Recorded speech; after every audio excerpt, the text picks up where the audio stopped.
Welcome to today's EDAS event, everyone. My name's Susan Love, and I'm a board member of EDAS, and I'll be chairing today's session.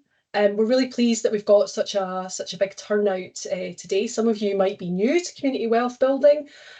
Some of you might have been working with EDAS over the years on the subject. I know when you're working in a policy area, it can be really frustrating about the pace of change and how slow progress can feel sometimes. But I think it's a real testament to the work that's been going on in Scotland in recent years, how much progress we've made on community wealth building since EDAS's first event on this, which I was at with Neil many, many years ago. I can't remember how long ago it was, maybe 7 or 8 years ago. So we're delighted that today's event is going to be the first in a series of community wealth building activity that takes place over the next 6 months, including some events, podcasts, as well as other resources. All of these designed to help continually develop the knowledge, discussion, practical learning, and good practice sharing that goes on, in short, to develop the skills and knowledge of our economic development community across Scotland. So before I move on to introduce our speakers, just a couple of quick notes about the format for today. So we're going to hear in turn from 3 speakers over the next 30 minutes or so. And then we'll have around 30 minutes for questions and discussion. So we're going to keep participants muted during the first part while the speakers are on. But then have a think about the questions that you want to put, and you can either put them in the chat, or we'll use the raise hand function as well when we get to that part of the agenda, and we can bring people in to talk directly. Alison will give me a hand to manage who's got their hands up, etc. Just a reminder that any slide decks from today will be shared, as well as a recording of the session, so all delegates will have that sent out to them. Also, to remind you that there's a wide range of community wealth building resources via the Community Wealth Building Centre of Excellence section of the EDAS website. And lastly, we'll mention this at the end as well, but we would really appreciate it if you could take a few minutes to complete the post-event survey that will also be sent out. I know it's the last thing that you want to do once you've finished an event, but it's really helpful for us to help design the events that are going to be most useful to you as the EDAS community. So we'll share that in the chat and it'll be sent out, so please do take a couple of minutes to feed back to us. So with that, I'm going to hand over to our speakers. The 3 speakers today that we're delighted are joining us are Neil McInroy, Professor Michael Roy, and Derek McCamley. First to open the discussion is our EDAS chair and global lead for community wealth building at the Democracy Collaborative, although really I just refer to him as community wealth building guru. Let me hand over to Neil McInroy, who's going to give us an overview of inclusive ownership, as well as a bit of context about EDAS's work on community wealth building. Neil. Brilliant. Thanks, Susan, and thanks everyone for joining. Thanks for your kind words there. I don't know about guru, but yeah, thanks for that. So I am chair of EDAS and also the global lead for community wealth building, the Democracy Collaborative, a USA-based think tank. And last week we've got a number of networks in the Democracy Collaborative. One of them a USA practitioner network, and one of them a global academic and researcher network. And we started talking about inclusive ownership, democratic ownership as part of that. And what was striking is just how this movement around community wealth building, but also in terms of the inclusive ownership, is growing across the world. You're seeing now, for instance, in California, you've seen recently the passing of an Employee Ownership Act. California, why would they be passing that? They're passing that because they see employee ownership, that form of inclusive ownership, is key to their ongoing economic success, as well as deliver on some of the issues they have in terms of climate crisis, forest fires, and so forth, in terms of creating an economy that works more effectively for people, place, and planet.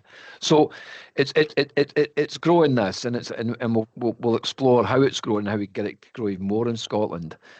Many are familiar with community wealth building, of course, and there's 5 pillars: workforce, spending, finance, land and property, and inclusive ownership. And in a sense, inclusive ownership, the subject today, is a preeminently important, I think, in terms of the community wealth building agenda.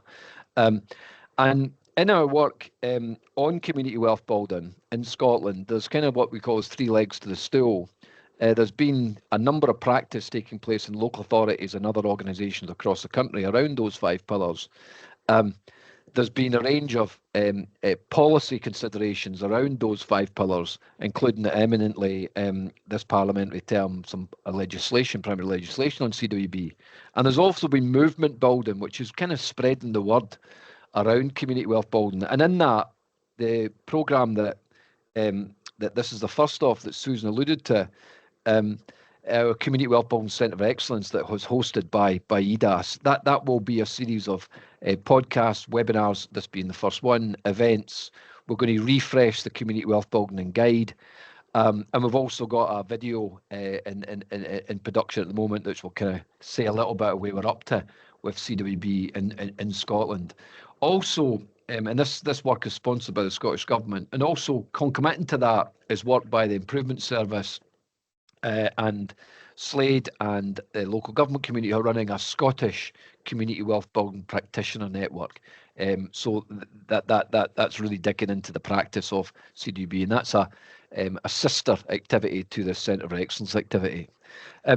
So let's very briefly, I'll speak about this inclusive ownership pillar of community wealth building, and particularly focusing on work that I undertook recently with a range of others as part of a review into inclusive and democratic business models in Scotland. It was part of the National Strategy for Economic Transformation.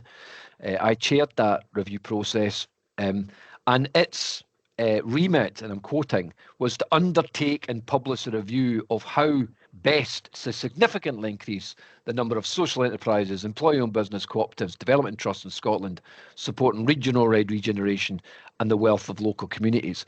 A range of organisations sat on that review. We sat for 6 months, and I'm going to kind of canter through the kind of report, if you like, which I'll put into the chat later, the actual report itself.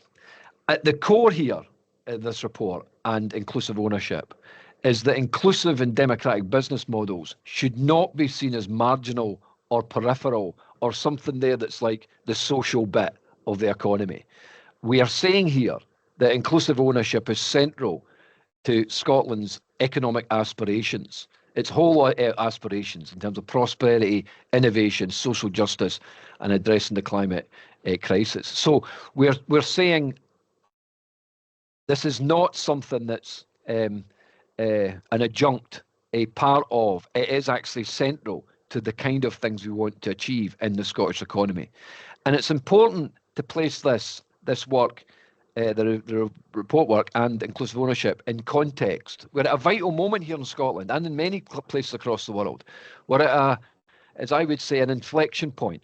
We're moving from an old fossil-fueled economy with unsustainable material and resource use and unacceptable levels of poverty and inequality, looking forward to a new economy, which is prosperous, fairer and greener.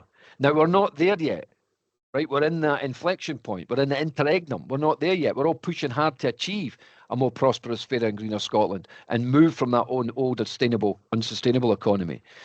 And in that, I'm saying here that inclusive ownership is key. These inclusive and democratic business models are key in this inflection point to move to that better economy we all need and we all deserve. So we've got a choice here in Scotland. We can attempt to make this change through the same blend of business and enterprise ownership, yeah, or as we argue and as the report argues, we choose to go faster and stronger in building this new economy, and inclusive ownership is kind of key to that. A little point about status. The report itself goes to the heart of how well the economy works and who it works for. Now, hitherto, we've talked about the social economy. We tend to think that as a separate thing to the real economy. It's something that's more social or more environmental. Now, that might well be the case, but we're more ambitious. We kind of say, let's not talk about the social economy. We want the whole economy to be social. Not just the social economy, but the whole shebang to be social.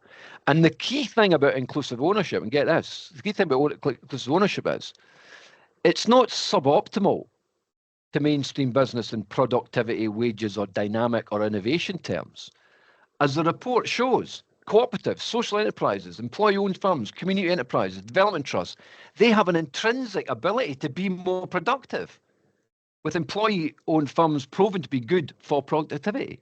They can distribute wealth more effectively. They support communities in ways that serve people, place, and planet.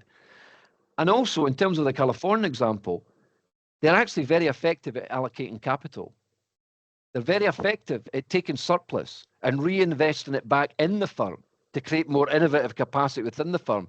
And in an era of financialization, an era of peripatetic capital, in an era of distant shareholders, in an era of tax havens, we need to make sure that our wealth is actually recirculated back and to make it to be innovative and dynamic in facing the challenges that we have.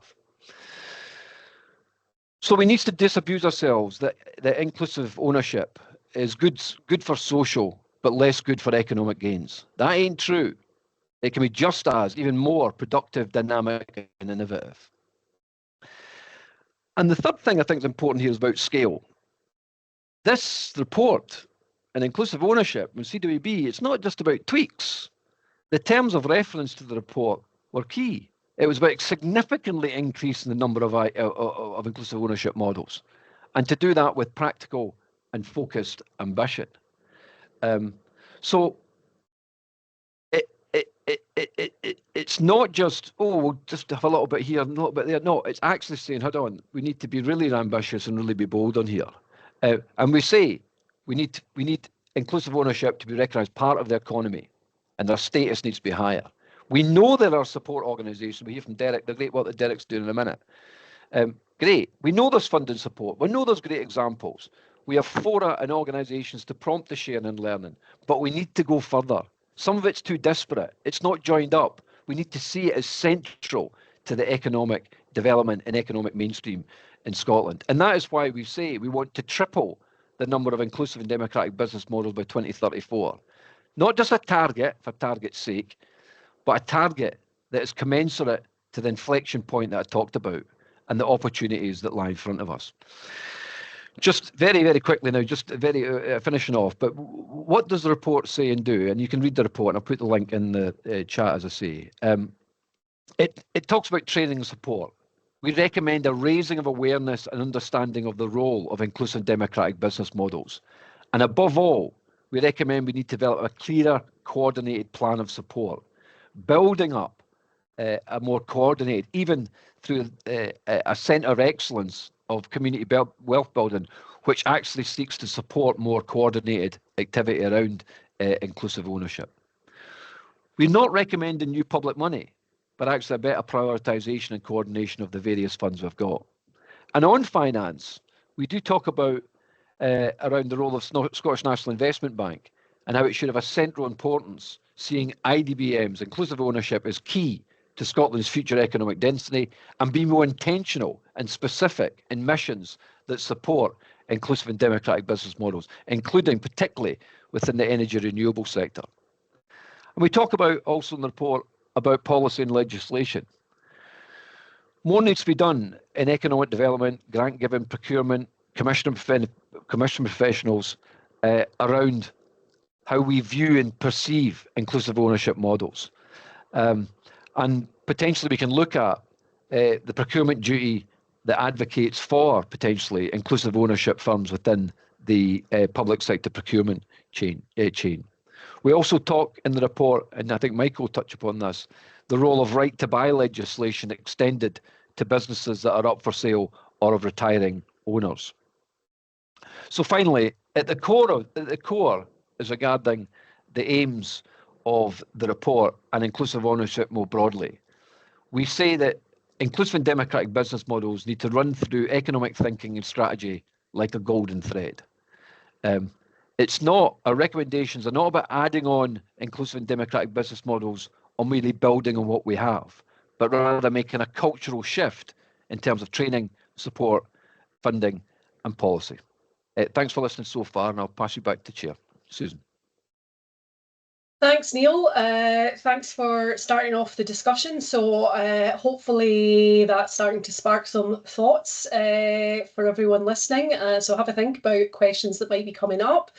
Now I'm going to hand over to introduce Professor Michael Roy, who is the Professor of Social Innovation and Sustainable Organisations at Stirling Management School at the University of Stirling. And he's also a Community Wealth Building Steering Group member. Michael, I'll hand over to you. I think you're going to provide us with a bit of an international overview. I am, thank you very much. I have a few slides that I'm going to try and share. Here we go. Hopefully you should see them, yeah? So it's a very brief and completely unrepresentative perspective on policies and mechanisms to support plural ownership internationally. I literally cannot scratch the surface of this in 10 minutes. So I'm going to do what I can and pull out some examples that I think are probably relevant, appropriate, and at least spark a bit of conversation. Some international statistics. This is really just to back up exactly what Neil was saying there. So there's around 3 million co-ops in the world presently. They represent around $3 trillion in turnover. So that's about just shy of 20 million trillion in assets. For comparison, the entire total world foreign direct investment in 2023 by multinational corporations was 1.37 trillion. Now, given the focus, shall we say, on attracting international investment, you can see there that the cooperatives are doing almost 3 times as much work around the world. They provide job or work opportunities to 280 million people. So that's 10% of the world's employed population. So the global cooperative economy, so if the global cooperative economy was a country, it was larger than France's economy, and right behind Germany's economy is the 5th largest economic unit in the world. So the cooperative economy represents over 10% of GDP in 4 countries: New Zealand, Netherlands, France, and Finland. There's plenty of statistics to back this stuff up. I'm not just making it up, honest. So there's actually an international focus, an international body that looks after the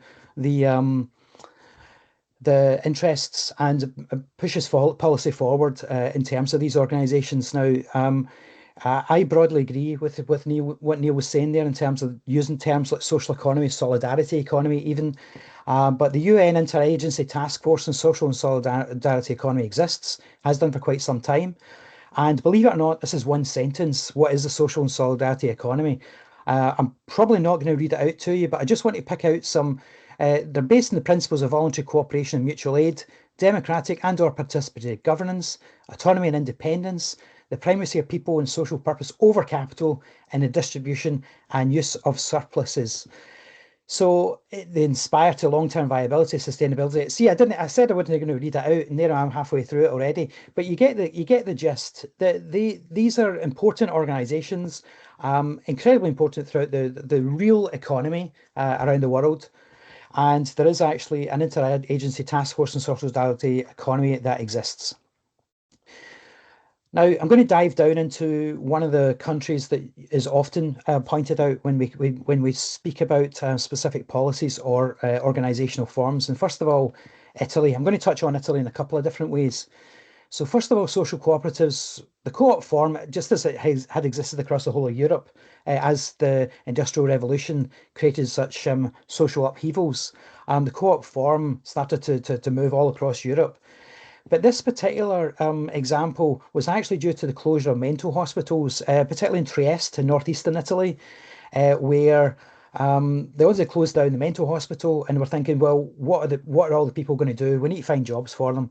So it was developed and continues to develop as a voluntary response to social needs, promoted by groups of citizens. In other words, it was a bottom-up kind of mechanism, not a top-down one. It provides employment to those leaving mental care, hospitalisation, and recognises the dignity and the destigmatisation that actually comes from work. So in 1991, so fast forward maybe 15 years or so, there was an act passed in the Italian Parliament which says that these organisations should pursue the general interest of the community in promoting personal growth and in integrating people into society by providing social welfare and educational services and carrying out different activities for the purposes of providing employment for disadvantaged people. Now, in other words, these are These are not just dependent upon grant funding, but they are market-oriented organisations, so they are technically a form of social enterprise. The law, in actual fact, recognises two different types of social cooperative, according to whether they manage social, health, or educational services, what they call Type A social cooperatives, or whether they undertake other activities, for example, agricultural, manufacturing, commercial, by integrating at least 30% of their employees into they have to be fully remunerated. So in other words, we're not just talking volunteers here, but the people themselves, the former patients potentially, but certainly the people who are disadvantaged in some way in the market have a stake, a say in how the business is run. So they produce and deliver social goods all over Italy. There's about 11,000 of them just now.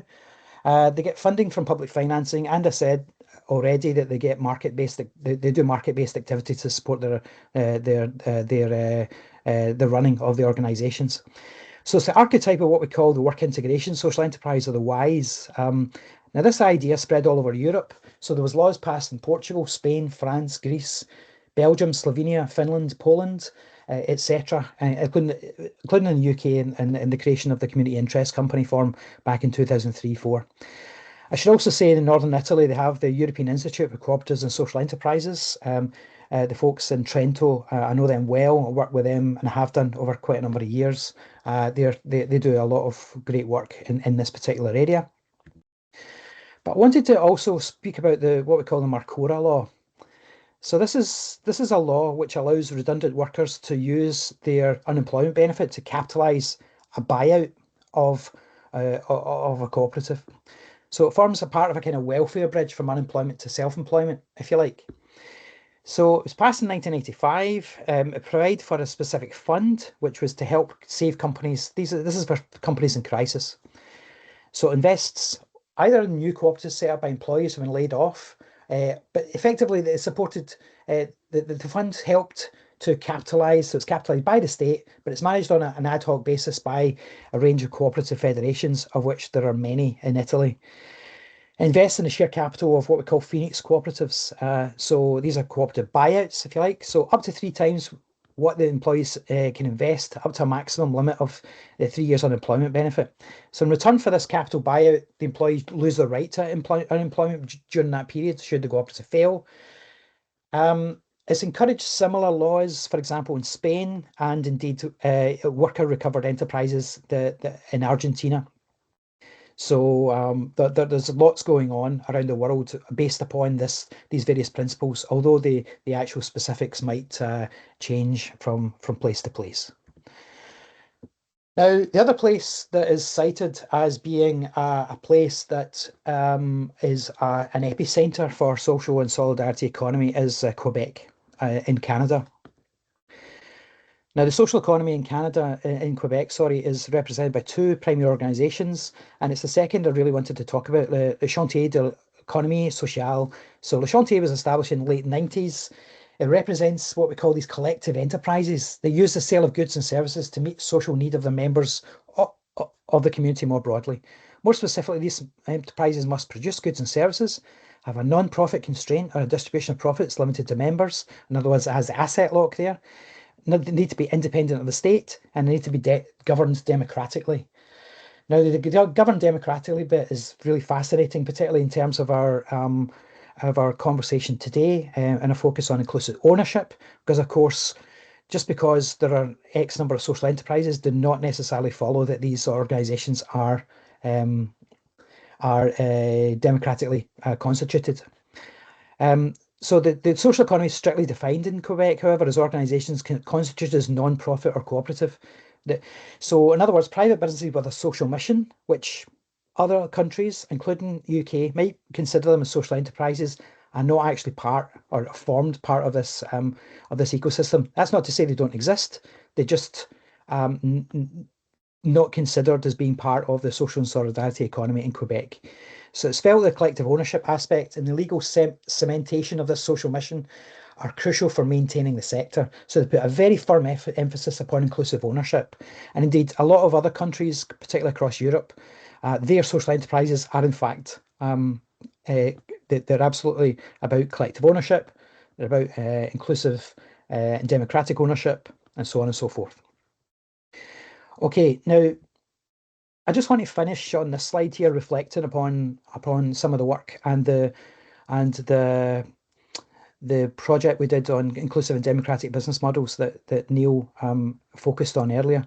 So there's loads of examples of excellent practice around the world, including in the UK, by the way, but particularly around the world in Quebec, in Italy, Spain, South Korea, Argentina, India, Taiwan, so on.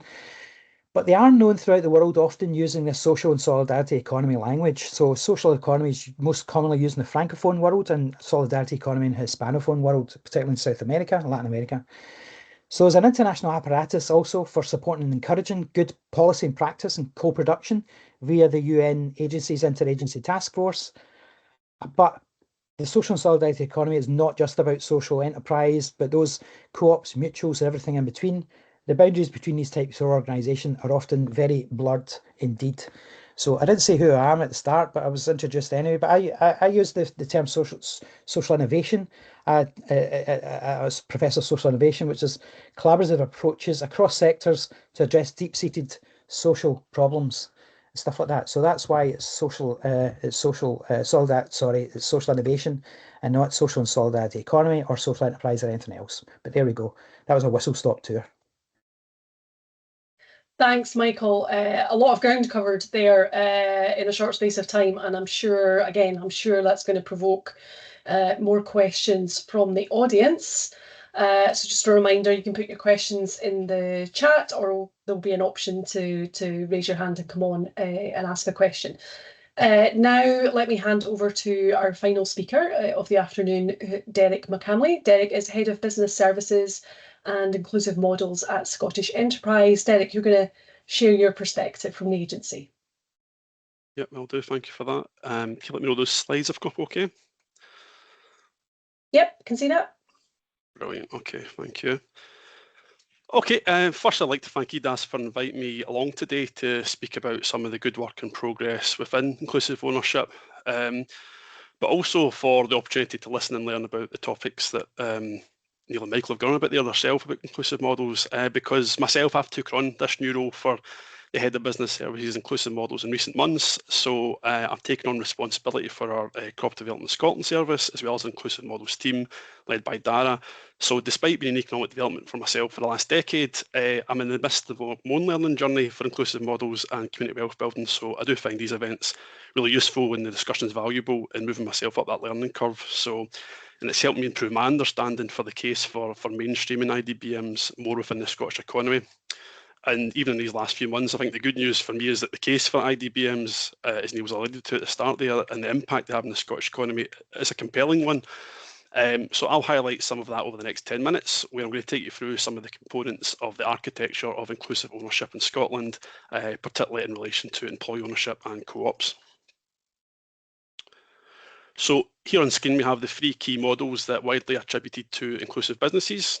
Whilst as an agency, we work with all inclusive models within the context of our strategy, Scottish Enterprise's remit in this space is centred on economic growth through the development of employee-owned businesses and co-ops through our Cooperative Development Scotland service, which is named CDS for short. So CDS itself is a mature service established about 20 years ago, and over this time we've collectively learned so much about the impact of these models in our wider economy.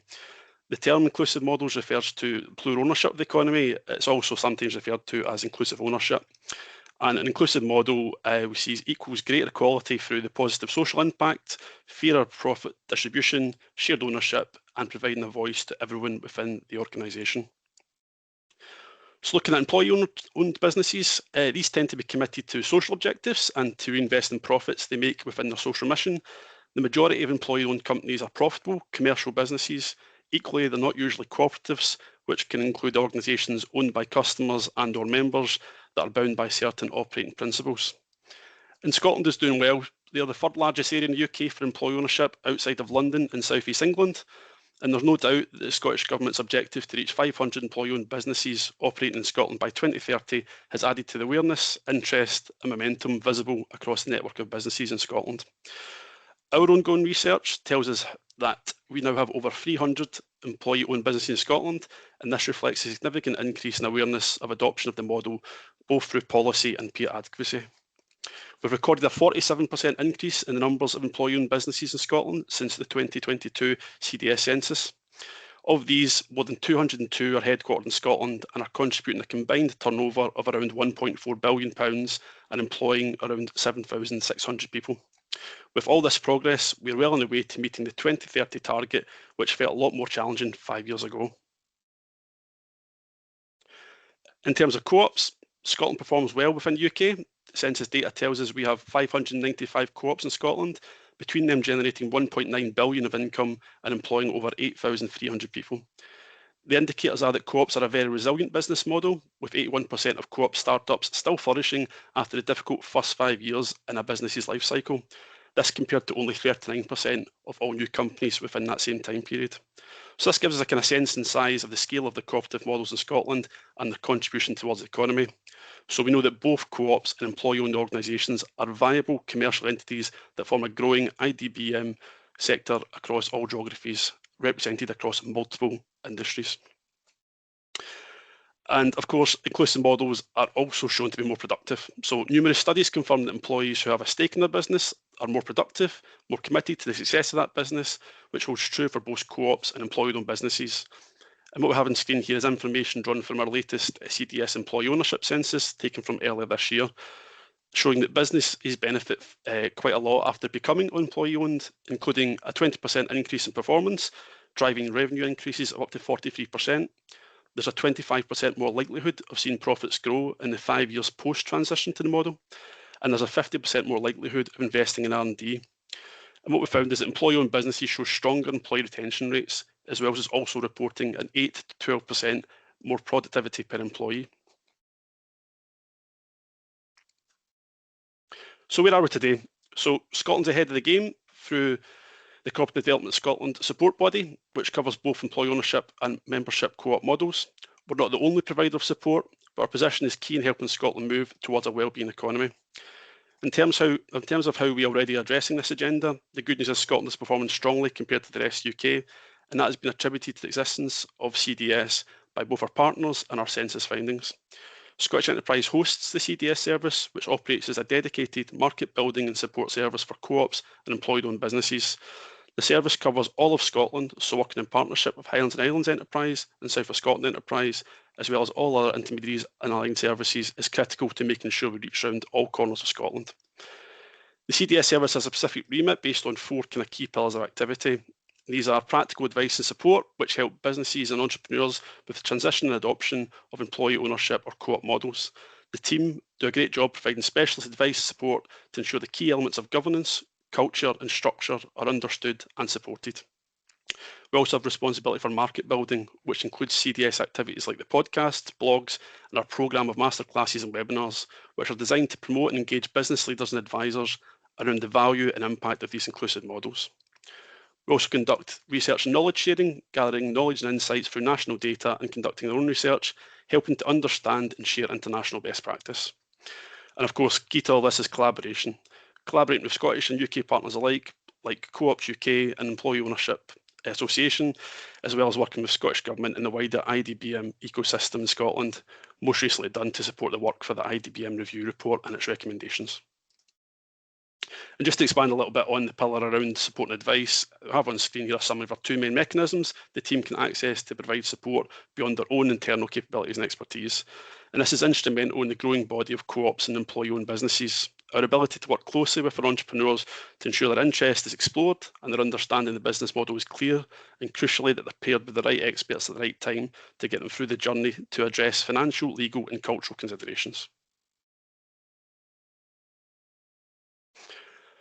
The CDS service has also found that good storytelling to be as vital as offering the expert support, being vital to raising awareness and stimulating interest to create that critical mass. Our volunteer ambassadors are dedicated and have helped us and continue to support us around our podcasts, videos and case studies by telling their own compelling stories with passion. And just last month, we were successfully running an employee ownership learning journey to Edinburgh and also one in the Highlands for co-ops. Each one has attracted over 30 participants who showcased many successful inclusive businesses supporting the economy. In these challenging times, both economically and for public sector budgets, CDS has to prioritise and maximise its reach through its partnership working to get messaging to the target audience and to maintain momentum in community wealth building, including creating better awareness, knowledge and education across the wider ecosystem. We've done this through a dedicated programme of events, including enhanced engagement events across Business Gateway with local authority economic development teams in the last year, which resulted in 362 attendees attending 4 of our CDS workshops and 8 partner events. Later in February and March next year, we're going to be running workshops in Glasgow and Edinburgh that explores the mutual benefits of consortium co-op models and responding to procurement opportunities locally. To these 2 events, I'd invite anyone to sign up who are from local authorities in the procurement role or have responsibility for community wealth building strategy. We're also looking to work, are working with individual local authorities, including North Lanarkshire and Aberdeen, who've approached us to look at bespoke opportunities for inclusive ownership partnership work, which allows them to become champions in their area. So in terms of some final reflections, we can rightly be proud of Scotland's rich ecosystem across all inclusive models, including social enterprises, and the fact that Scotland is considered to be a global leader in terms of building democracy into its economic strategy. Although it's not without its challenges, we need to be strong, innovative, and collective plans are needed to achieve the ambition to triple the number of IDBMs to 21,000 by 2034. Our challenge is finding a way that encompasses the ambition of all models, recognising the needs and motivations of individual businesses, and still maintains a movement through collective action for all key actors. We're lucky to have a very rich ecosystem packed with enviable experts and visionaries who can work within IDBM network and entrepreneurs, as well as intermediaries, to drive up the number to create a real step change in the economic makeup and outputs. There are people and organisations who are best placed to form the Centre of Excellence recommended in the IDBM report to influence and drive the other recommendations within that report. If we're talking about a significant rapid swelling of these sectors to reach triple the amount in 10 years, we need to think right now about how we do this as well as what we do. So now is the right time to refresh and revitalise our ecosystem. Scotland is small and collegiate enough for us to work together to identify and fill gaps through combined expertise. SE is one of the many players and CDS is one of the many existing services across the broadening IDBM landscape. And we're excited to see where this review can take Scotland, and we're committed to working with all our partners to find the most effective solutions, asking both of ourselves and each other if things could and should be done better. Thank you. That's me done. Thanks, Derek. That was a great amount of information on some of the practicalities in Scotland. Right, so I hope that that's got everybody's creative thoughts flowing.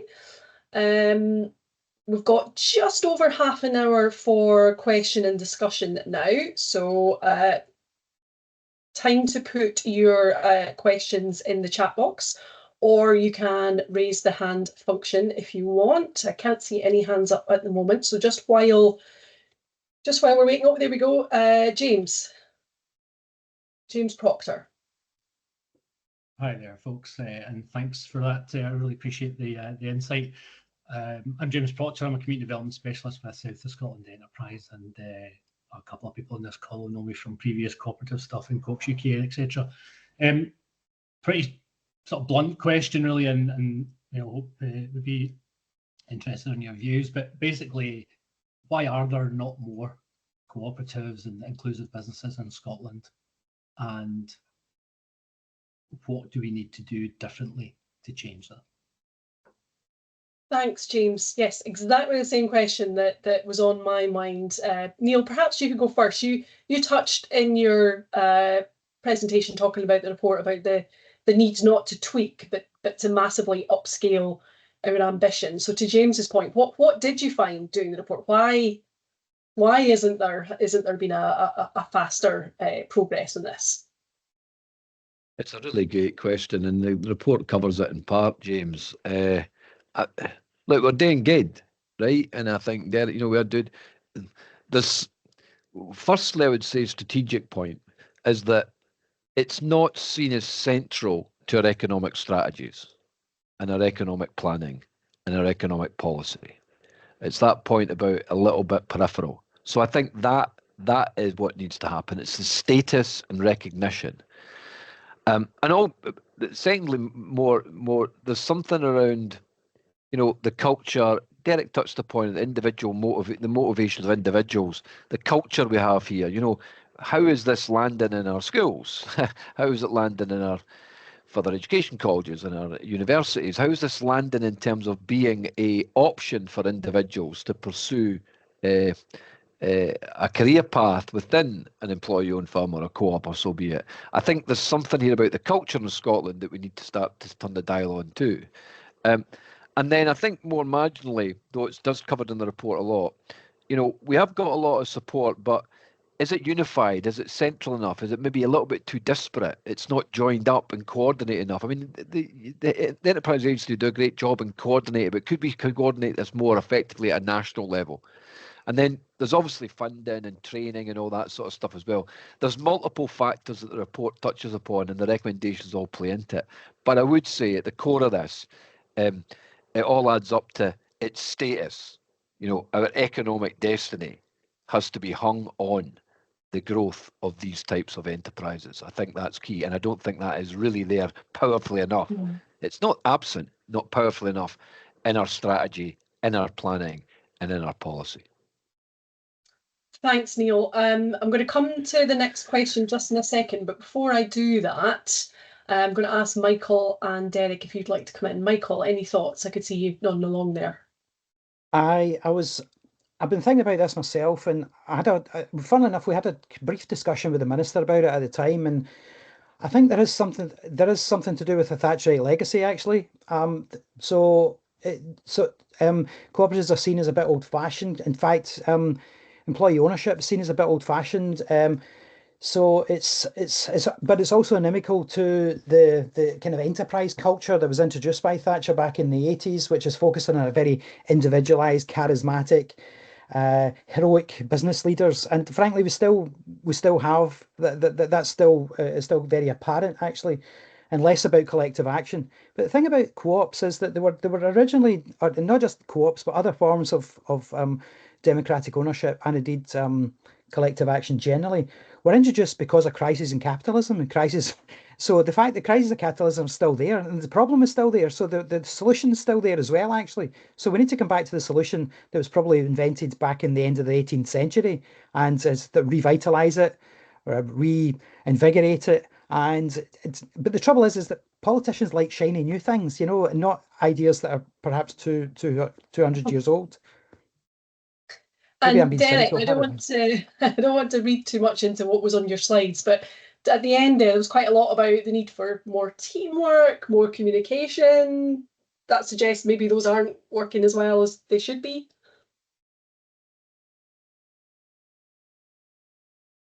Oh, you're on mute, Derek.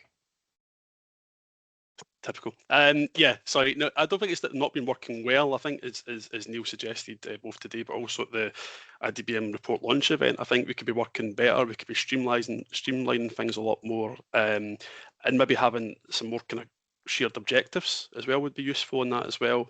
But I think going back to this was the question as well for me. I suppose the perspective I can bring here is that I've not been steeped in inclusive models for years. It's been a relatively recent thing to me. I've been in economic development for a very long time and a career in finance prior to that. So it's how do you reach people like I was 3-4 months ago who aren't aware of these models, who aren't aware that, my God, they're productive, the employee retention rates are higher. Some of the stats I kind of gave, because that is a very, very compelling economic case and company case to make. And I think it goes back to that sometimes individual interest and how do you capture that? And around the right timing and trigger points. So employee-owned businesses, in my experience, in terms of going back in terms of change of ownership, it's because the owner's looking to move on, succession plan, or other reasons as well. So how do we make sure we are front and centre of that conversation when those triggers happen? And I think going back to education as well, it's something we talk about more at school level, college level, university level, as well as an option for the economy, rather than what is typically the go-to of you create a business, you try and grow the value and have an exit plan that doesn't necessarily mean handing over to employees. So having that as part of the education piece and the entrepreneurial side of things would be useful. Thanks, Derek. Right, I'm going to come to Anne Thomas for our next question. Anne.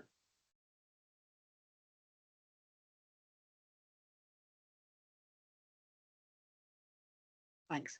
There we go. Yeah. Yes, I'm struggling to unmute. Yes, we've just set up a BENCOM, which is called Highland People's Power because we were aware that there was a lot of community money going from renewables in our area that small communities weren't able to access, and there needs to be more of an overarching organisation to take that community wealth and maybe distribute it. But you know, a lot of the money that's being created in the Highlands is just going to multinationals and other foreign governments. So we're quite at quite an early stage in that, and we're not sure which projects will work in terms of shared ownership and that sort of thing. Previously, I was involved in an attempted community buyout, and I know one of the speakers mentioned that, but it currently doesn't seem to be working very well. I know the legislation is being looked at, because I think I'm right that the last late community buyout was about 2017 or something. There really haven't been many successful ones recently, and it just doesn't seem to be working at the moment, which is exceedingly frustrating, because a lot of communities don't know about an opportunity until the last minute, and then they're regarded as late, and then that type of process just doesn't seem to be working. So sort of two things there, really. Thank you, Anne. Would any of our panelists like to share any advice with Anne, or any response to Anne's observations? Neil? I'm happy to, if you like. I'm chair of the Development Trust Association Scotland, and I definitely think that taking advice from DTAS, particularly early doors in terms of community ownership issues, is definitely. I mean, they have the contract with the Community Ownership Support Service for Scotland, and do a brilliant job across Scotland. It is a tough gig. I mean, I've done it myself in terms of community buyout. It is a tough gig. I wear the scars of that journey, but it's doable if you can hold the course. But you're right, the legislation is being looked at again, and it certainly we're in constant dialogue in terms of improving what's on offer to communities, etc. Neil, anything to add? Yeah, there you go. Well, yeah, no, great. And all I would add would say is that, like, look, this particularly energy renewables, and finding appropriate special purpose vehicles for the gathering and distribution of funds, the whole question of community ownership and shared ownership, I think is going to grow massively. And I think if we need to be very, very mindful as that industry grows, that we don't see the wealth extraction that perhaps happened in previous industries, and that we actually see a distributed landing of that wealth within Scotland, within the regions, and within our communities. And I think inclusive ownership models are kind of key. It's the key that unlocks the wealth is accrued and recirculated effectively back to Scotland and to the Scottish people. Thank you. Okay, I'm going to move on. Question in the chat from Brian Connolly. What do you believe are some of the opportunities around consortium organisations in stimulating economic change? Brian, I don't know if you're there, if you want to dive in with what you had in mind. If there's something specific. Yeah, on you go. Yes. Yeah, certainly. So I also work for Scottish Enterprise, and had been part of the CDS team in a past role. Certainly recognising, I suppose, how we bring together organisations around specific challenges, and recognising the value of cooperation in a more in a broader context effectively. So how do we ensure that there are those opportunities where, even particularly linked into community wealth building and procurement through some of our anchor institutes, can we find ways to bring together smaller organisations where they can bid for larger contracts, and I suppose ensure that retention of wealth within the place that it's generated? Thank you. Thanks for coming on. Okay, who would like to answer that first? Michael, Neil, Derek, I know Brian must be a colleague, so I don't know if you I'll want to jump jump in. in. On you go, I'll Neil. jump in, but there's two ways to think about this. I think in the inclusive and democratic business model review, there's a strategic sort of opportunity. I think, and we call around what we've said should be the economic democracy group, which is a kind of successor body to the review group, which actually looks at those sorts of questions strategically that you're kind of pointing out there, Brian. That how do we create a mechanism by which many smaller players can start to accelerate themselves, but also work in partnership with others. And that includes the opportunities that come from public procurement activities. We should be thinking about inclusive and democratic business models as in consortia to deliver larger scale activities within the Scottish economy. And I think a lot of that at the moment is left to too much to chance. I think we need to be more intentional and strategic about assisting the many distributed parts to be part of bigger consortia to plug into that game. But work in progress, I think, Brian, is the short answer. Michael, did you want to come in? Yeah, hi Brian, how you doing? I kind of know why you're asking the question, and there are a number of issues. Well, how should I put it? Let's focus on public procurement, for instance, and I think that a lot of the contracts are frankly too big for most of the organisations, and a lot of the organisations in Scotland that would bid for them because they have the expertise and etc. So we do need to facilitate consortia. I mentioned Italy, and they have federations of co-ops and stuff like that. They have federations all over the place, honestly. Although that makes it for a very highly politically charged environment, I have to say.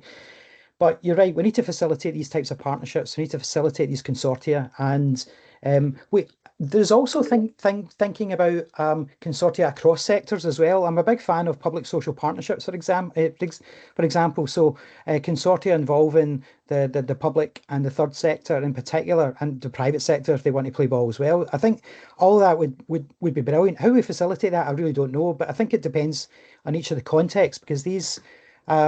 but I think we've got good track record. The PSPs were awesome. They were fascinating, and yeah, I think we should relook at successful examples and of these types of approaches that we've piloted in Scotland before.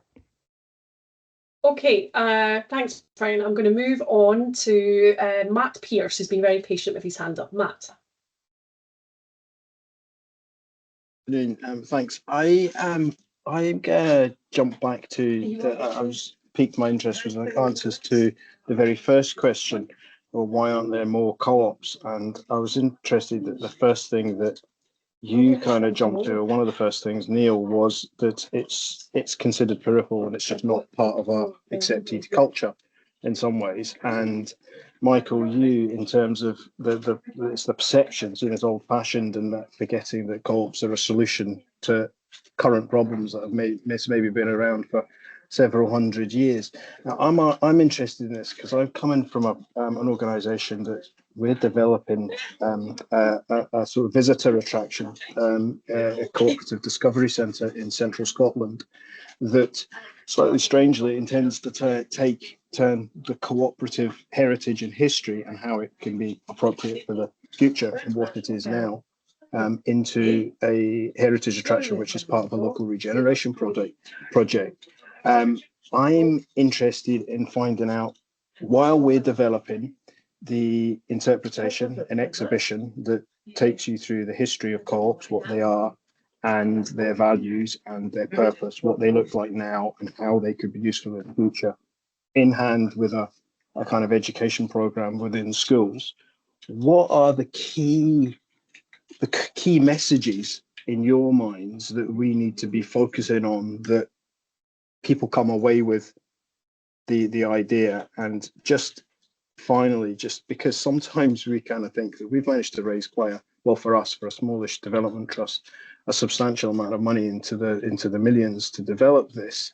And sometimes when I'm thinking about it, I feel slightly guilty, because we're thinking that perhaps some of that money should be spent, giving practical support to other people that are setting up community benefit societies and giving, and supporting policy. But I'm always encouraged when it comes back to this idea that no, actually there is something in promoting the culture of cooperatives and inclusive models, and making them just something that are normal. And if your family goes to an exhibition and a visitor attraction, and they are learning some of these astonishing facts that you were putting up, Michael, about the sheer quantities of people, percentages of people working in the co-ops and the values therein, that they might just come away with a slightly different impression. Sorry, I'm interjecting with my own thoughts there, but back to you. What are the key messages that you think that we should be weaving into our story?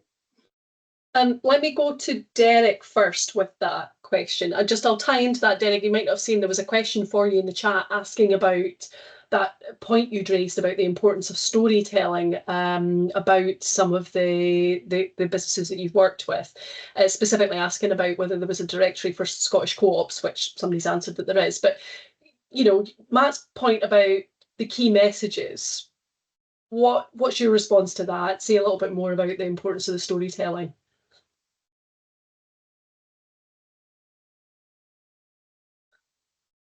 You're stuck again, Derek. Done that again, Tier. I was going to say, first and foremost, appreciate some of the colleagues on the CDS team are on the call here and are replying to the messages, so I appreciate their efforts, Angela and Gillian, etc. I think for me, it's about, to Matt's bit, making it real, what's and all. So if you know, you're talking about the trust side of things, I know locally I'm kind of North Lanarkshire here. There's a kind of community trust that does in the hundreds of thousands of pounds of projects and stuff locally for the community, and really kind of a vibrant community set up there. And literally 2 miles down the road, we've got a very similar community who don't have that set up and don't have the kind of machine behind it. It's obviously taking a lot of time to go there. But there's some inter-community working that's going to kind of share best practice, and some of that is saying, well, here's where we were 10 years ago, and here's the challenges we had, and sometimes that's engaging the right people, getting the right expertise in and stuff. But in terms of making it real, I think it's that kind of, where did you start? How did you get through things? Where were the barriers? How did you get through things? And ultimately that kind of, the kind of passion to keep going. And I think some of the stats I kind of put up in the slides there around the outputs for people in the communities who are involved with these is to me quite stark, because I say it was a bit of a kind of surprise to me in terms of the economic outputs were just as powerful as the social outputs. So I think it's about bringing that stuff to life for people and making it real for them is what I would kind of say. Thank you. Neil, Michael, anything to add before I take the next question? Just dive in if you do. Just dive in. I'll dive in quickly if I can, Susan. It's a great, fascinating question, Matt, and simple things, simple answers, if you like, or simple messages. I think it plays into the idea that the economy is kind of seen as detached from our places in our society, opposed to being an intrinsic part of it. I think it was Madam Smith that talked about social provisioning of our needs and wants. That's what the economy was about. So I think the idea that the economy should be rooted to place, to culture, to identity, I think is fundamentally messaging, a fundamental important message for what the economy should be, and straight away takes away some of the erroneous elements that happen in the economy in terms of wealth extraction and so forth. So important to restate that. And of course, the models we're talking about are intrinsically closer to us. They're closer to us in identity, our culture, and our place. So I think that is a key message. And it also sounds like a fascinating project you're involved in there in Central Scotland. So I'd like to know more about that. But thanks, Matt. Michael, anything to add before we move on? No, I was just going to say about storytelling and stuff. Fiction actually often provides some great Kim Stanley Robinson, have a look at his late Ministry for the Future and the Mondragon Accords. Mondragon's named after the great big co-op in Spain, and basically he uses it for the basis of a number of his previous books in terms of a post-capitalist economic system based upon the principles of the Mondragon Accords. So have a look at that for inspiration if anyone's interested. Lots of good links and further reading emerging today, so everyone's got homework after today. Right, let me come to Alan Robertson. Hi, Susan. yeah, there's a couple of things that came up over that was quite interested. My interests are really from a kind of rural island perspective. So where you have maybe an existing business, which could be like the local shop, for example, or community space that is closing, and you're looking at community taking ownership of it. It's quite small scale, but it's crucial, you know, for that community. And in terms of building the capacity to enable communities to take that forward, obviously there's quite a variety of experience across different communities. So you might have an ex-mining village in Ayrshire where they may struggle to take forward those kind of activities, whereas somewhere in Perthshire, which is, you know, which maybe is a wealthier demographic, have maybe got some of the more skill sets that they aren't as daunted by filling out funding applications and seeking, you know, support from agencies. So I'm just wondering if there's something around building capacity in areas that have areas of deprivation in them within a rural island context. And the other thing was around the storytelling. I'm a firm believer in case studies, and Michael's talking about reading quite extensive books, but I think if you're looking to inspire people, then you know, a minute and a half, 2 minute video case studies can often be quite effective. It's where you then promote those and get those out into the public domain, and around that sort of funding piece as well. Community-led local development within the rural and island context could be very useful, and the funding, or the proposed funding for it in the budget that was just announced last week, is that there'll be a lot more capital, so there'll be a lot more funding in terms of capitals v revenue, which could be used for community asset transfers and so on to enable those. So I'm just wondering how we tap into that potential opportunity for next year. Okay, let me go first to you, Neil, on capacity building in areas of deprivation. I wonder if there's some lessons from your work in the US in particular. Yeah, I mean, I think the lessons from elsewhere, which we didn't talk about in the report, but I think we need to consider. Well, I did talk in, you know, partly in terms of pivoting existing funding, is that we do have a tradition in Scotland of regeneration in more deprived areas, which is a great thing. You know, it's redistribution of wealth, and it's helping in many ways lots of communities to build capacity to do things in the economy and socially in a place. I would like to see that whole regeneration world pivot more towards this kind of agenda. I think we need to think more, not just about a handout, but more of a hand up in terms of people controlling their own destiny in terms of the economics of that place and the economic activity in that place. And I think lessons from elsewhere in the US particularly is where you've seen success, is where there has been a pivot from renewal, as they call it.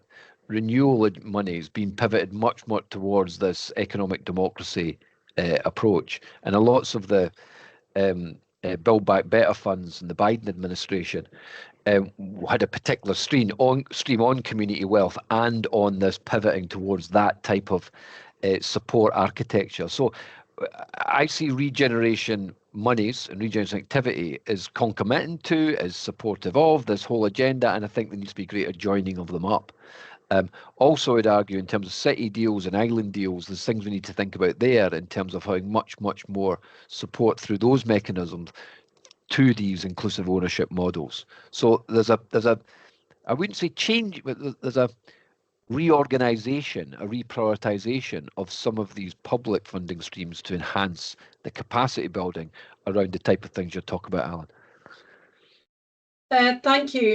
Derek, Michael, capacity building, how to take advantage of increases in capital funding, albeit I believe it might be short and sharp increase in capital funding. Any thoughts? I think from, yeah, check not mute this thing. I think for me, the bit you're talking about, particularly the areas of deprivation, so there's we're forecast to grow the numbers of people who are economically inactive. and that's more acute in the areas of kind of high deprivation as well. So what we don't want to see is that kind of stick rather than carrot mentality coming out, where we're kind of effectively trying to force people to join the economy and get involved, because that doesn't work out for any individual or for society in the longer term. So I think we want to be able to have that kind of carrot mentality to encourage people into the workplace. Now again, if it goes to I think the kind of example given was kind of local shop or something like that. So it depends what else is going on in that community in terms of what's available. But in terms of capital investment, you know, from kind of the mainstream economic hat on, but this is all mainstream now, is that, you know, Scotland as a nation is at the kind of bottom quartile of kind of productivity, and a big part of that is the you know, significant underinvestment in capital. So it's something that we do need to rise up and do more of to help us kind of have a more productive nation. And I think any opportunities we can do to have that. So with earlier on talking about consortiums, etc. So if we can bring communities and people together, whether it's co-op model or otherwise, to kind of find these opportunities and to do it locally, then that would be a kind of positive thing. But I know that doesn't exactly just fall in your lap. So it's about understanding what options are available when these opportunities come up. Michael. No, I'd just like to reinforce what my colleagues have said. I think that we are at an inflection point at the moment, as Neil said earlier, and I think there are unprecedented opportunities. And I do think that in some ways, we do need to get the infrastructure on the ground right, which is why I think that people, you know, using the ecosystem, we have a very well developed ecosystem of support in Scotland, we really do, and tapping into that somehow, tapping into that at the earliest opportunity, making sure that your legal structure's right to take advantage of these kind of opportunities as well, is an important one, and you don't set up one structure in order, because that may preclude other opportunities down the line. Sorry, I'm havering now, so I'll pass it on. Yeah. Okay. So I think somebody seems to have unmuted. Alan, did you want to come back in quickly? Yeah, I mean, again, it's a very small local level, and it's specifically rural and island. But what we've been doing, sorry, I should have said, I sort of manage the day-to-day activities of Scottish Rural Network. So we've been funding Plunkett UK, which is a UK-wide charity who specialise in supporting community groups to develop local community-owned businesses. So we've been funding them for the last couple of years around a rural island community pub network. So it's where the local pub or hotel or cafe, whatever it might be, is in danger of closing down, or it has closed down. And we've given them sufficient funding so that they can do some seed funding, feasibility studies for community groups to take forward. And that's resulted in some really good success stories of local rural pubs opening and remaining open, and providing jobs, opportunities for young people, skills, etc., and also bringing in tourism to the area. So on a very small scale, it seems to be successful, but wondering how we kind of like build on that, as it were. Okay, thanks. Thanks for sharing that insight, Alan. Useful to hear those examples of different practical case studies. There's some discussion raging in the chat about the interlinks between community wealth building and wellbeing economy, which I'm going to leave for now. I'm going to come to Carwyn Graves for your question. Yeah, thank you. And thank you very much for the speakers for some really interesting presentations as well. So my name is Carwyn Graves, and I'm a research officer in Stirling Council. I think as a local authority, and probably across local government, we're quite comfortable working with community organisations. We have a lot of experience of doing that, but we're probably less good at engaging with economic actors in the region. So I guess my question is, how can those of us in local government work with those that are operating in the kind of the social and inclusive economy, and what kind of economic levers can we pull to support them? Okay, thank you. Derek, I'll come to you first on that question. Quite easily, just come and speak to myself. We've got a team of specialists who obviously look at the inclusive models quite closely, whether that's the co-op side or the employee ownership side. But beyond that, they've got access to a number of colleagues internally here who work across different parts of the economic agenda.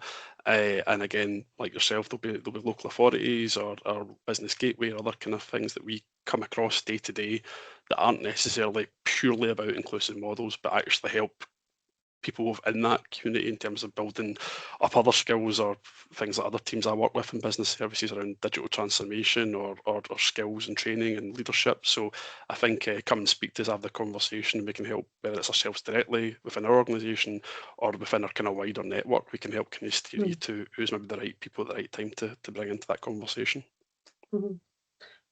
Neil, any good practice to share with Carwyn? I think appreciate Carwyn's hunger in that, and I think your head's in the right place. I think the community wealth building community practitioner network run from the Improvement Service in Slade, I think is important, and to link with others, who are thinking around these things. So the community wealth building agenda itself is important.